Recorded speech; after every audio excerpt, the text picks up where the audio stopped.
شروع اللہ کے نام سے جو بڑا مہربان نہایت رحم والا ہے۔ خدا جو نہایت مہربان، اسی نے قرآن کی تعلیم فرمائی، اسی نے انسان کو پیدا کیا، اسی نے اس کو بولنا سکھایا۔ سورج اور چاند ایک حساب مقرر سے چل رہے ہیں، اور بوٹیاں اور درخت سجدہ کر رہے ہیں، اور اسی نے آسمان کو بلند کیا اور ترازو قائم کی کہ ترازو سے تولنے میں حد سے تجاوز نہ کرو، اور انصاف کے ساتھ ٹھیک تولو اور تول کم مت کرو۔ اور اسی نے خلقت کے لیے زمین بچھائی، اس میں میوے اور کھجور کے درخت ہیں جن کے خوشوں پر غلاف ہوتے ہیں، اور اناج جس کے ساتھ بھس ہوتا ہے اور خوشبودار پھول۔ تو اے گروہ جن و انس، تم اپنے پروردگار کی کون کون سی نعمت کو جھٹلاؤ گے؟ اسی نے انسان کو ٹھیکرے کی طرح کھن کھناتی مٹی سے بنایا اور جنات کو آگ کے شعلے سے پیدا کیا۔ تو تم اپنے پروردگار کی کون کون سی نعمت کو جھٹلاؤ گے؟ وہی دونوں مشرقوں اور دونوں مغربوں کا مالک ہے۔ تو تم اپنے پروردگار کی کون کون سی نعمت کو جھٹلاؤ گے؟ اسی نے دو دریا رواں کیے جو آپس میں ملتے ہیں، دونوں میں ایک آڑ ہے کہ اس سے تجاوز نہیں کر سکتی۔ تو تم اپنے پروردگار کی کون کون سی نعمت کو جھٹلاؤ گے؟ دونوں دریاؤں سے موتی اور مونگے نکلتے ہیں۔ تو تم اپنے پروردگار کی کون کون سی نعمت کو جھٹلاؤ گے؟ اور جہاز بھی اسی کے ہیں جو دریا میں پہاڑوں کی طرح اونچے کھڑے ہوتے ہیں۔ تو تم اپنے پروردگار کی کون کون سی نعمت کو جھٹلاؤ گے؟ جو مخلوق زمین پر ہے سب کو فنا ہونا ہے، اور تمہارے پروردگار ہی کی ذات بابرکت جو صاحب جلال و عظمت ہے باقی رہے گی۔ تو تم اپنے پروردگار کی کون کون سی نعمت کو جھٹلاؤ گے؟ آسمان اور زمین میں جتنے لوگ ہیں سب اسی سے مانگتے ہیں، وہ ہر روز کام میں مصروف رہتا ہے۔ تو تم اپنے پروردگار کی کون کون سی نعمت کو جھٹلاؤ گے؟ اے دونوں جماعتوں، ہم عنقریب تمہاری طرف متوجہ ہوتے ہیں۔ تو تم اپنے پروردگار کی کون کون سی نعمت کو جھٹلاؤ گے؟ اے گروہ جن و انس، اگر تمہیں قدرت ہو کہ آسمان اور زمین کے کناروں سے نکل جاؤ تو نکل جاؤ، اور زور کے سوا تو تم نکل سکنے ہی کے نہیں۔ تو تم اپنے پروردگار کی کون کون سی نعمت کو جھٹلاؤ گے؟ تم پر آگ کے شعلے اور دھواں چھوڑ دیا جائے گا تو پھر تم مقابلہ نہ کر سکو گے۔ تو تم اپنے پروردگار کی کون کون سی نعمت کو جھٹلاؤ گے؟ پھر جب آسمان پھٹ کر تیل کی تلچھٹ کی طرح گلابی ہو جائے گا تو وہ کیسا ہولناک دن ہوگا۔ تو تم اپنے پروردگار کی کون کون سی نعمت کو جھٹلاؤ گے؟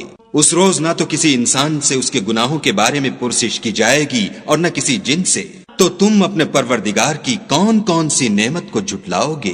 گناہ گار اپنے چہرے ہی سے پہچان لیے جائیں گے تو پیشانی کے بالوں اور پاؤں سے پکڑ لیے جائیں گے۔ تو تم اپنے پروردگار کی کون کون سی نعمت کو جھٹلاؤ گے؟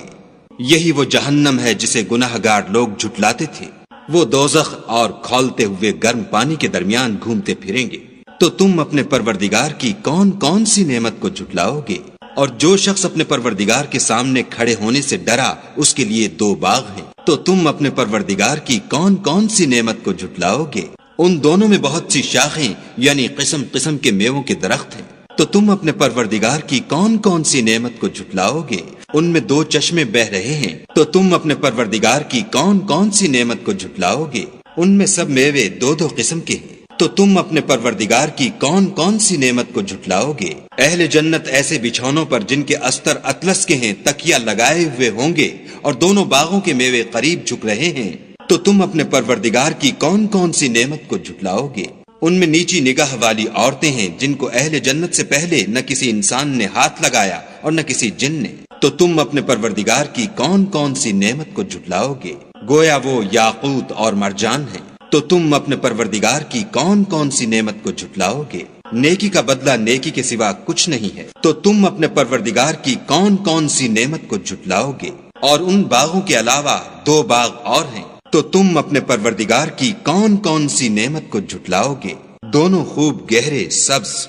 تو تم اپنے پروردگار کی کون کون سی نعمت کو جھٹلاؤ گے؟ ان میں دو چشمے ابل رہے ہیں۔ تو تم اپنے پروردگار کی کون کون سی نعمت کو جھٹلاؤ گے؟ ان میں میوے اور کھجوریں اور انار ہیں۔ تو تم اپنے پروردگار کی کون کون سی نعمت کو جھٹلاؤ گے؟ ان میں نیک سیرت اور خوبصورت عورتیں ہیں۔ تو تم اپنے پروردگار کی کون کون سی نعمت کو جھٹلاؤ گے؟ وہ حوریں ہیں جو خیموں میں مستور ہیں۔ تو تم اپنے پروردگار کی کون کون سی نعمت کو جھٹلاؤ گے؟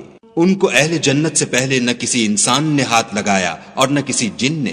تو تم اپنے پروردگار کی کون کون سی نعمت کو جھٹلاؤ گے؟ سبز قالینوں اور نفیس مسندوں پر تکیہ لگائے بیٹھے ہوں گے، تو تم اپنے پروردگار کی کون کون سی نعمت کو جھٹلاؤ گے؟ اے محمد صلی اللہ علیہ وآلہ وسلم، تمہارا پروردگار جو صاحب جلال و عظمت ہے، اس کا نام بڑا بابرکت ہے۔